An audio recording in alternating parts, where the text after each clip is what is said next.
नमस्कार मित्रांनो, स्वागत आहे तुमचं आजच्या मोटो ब्लॉगमध्ये।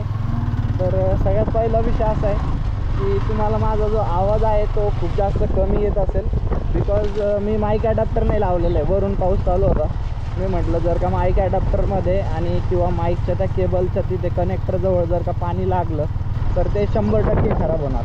त्यामुळं थोडंसं तुम्हाला आवाजामध्ये आज कॉम्प्रोमाइज करावं लागणार आहे। बाकी कॅमेरा आपला वॉटरप्रूफ आहे, एकदा आपल्यासोबत घडलं आहे समुद्रामध्ये, पण तेवढं काही नाही, वॉटरप्रूफ आहे तो बऱ्यापैकी। तेव्हा आपली काहीतरी चुकी झाली होती, त्यामुळं तो पाणी त्याच्यामध्ये गेलं। ती चुकी आता परत नाही होणार। पुन्हा मी असं पण ऐकलं आहे की सॉल्ट वॉटरला कॅमेरा जो आहे तो रेजिस्टंट नसतो, आहे की नाही?